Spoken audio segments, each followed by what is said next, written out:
U.S. military details timeline of operation to capture Maduro, revealing more than 150 aircraft involved. In conclusion, aftermath and implications of Operation Absolute Resolve. As of January 4, 2026, Operation Absolute Resolve has been declared a resounding success by U.S. officials, marking a swift end to Nicolás Maduro's rule in Venezuela through his capture and removal. The operation, which involved precision airstrikes to neutralize defenses and a ground raid by elite forces, resulted in no U.S. fatalities and only minor injuries among American personnel, underscoring the effectiveness of months-long planning and real-time intelligence. Maduro and his wife, Celia Flores, were apprehended in their fortified compound in Caracas, transported to the USS Iwo Jima, and subsequently flown to New York for arraignment on narco-terrorism charges stemming from a 2020 U.S. indictment. President Trump, who authorized the mission, publicly celebrated the outcome via announcements and media briefings, describing it as a super success, comparable to World War II-scale operations, and emphasizing that U.S. forces breached steel-reinforced defenses without needing full escalation. However, the mission's conclusion has sparked significant controversy and uncertainty.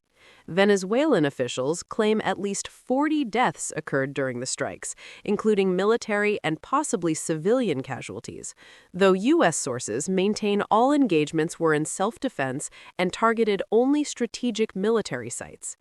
The operation has drawn sharp international condemnation, with leaders like Brazil's President Lula da Silva labeling it a dangerous precedent for sovereignty violations in Latin America.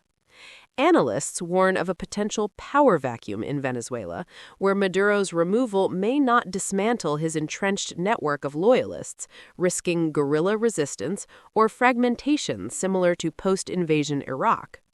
Russia and China, key allies to Maduro with substantial economic stakes, including China's $60 billion in oil debt, are expected to exploit the situation diplomatically, potentially heightening global tensions. Looking ahead, the U.S. has indicated it will temporarily run Venezuela to stabilize the country, with decisions on future leadership ongoing. Trump has not ruled out additional strikes if needed, but Secretary of State Marco Rubio has suggested no further actions are planned.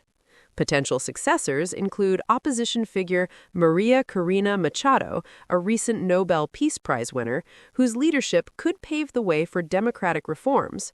While the capture represents a major blow to Maduro's regime and its alleged narco-terrorism ties, the long-term outcomes remain uncertain, with risks of regional instability and broader geopolitical fallout.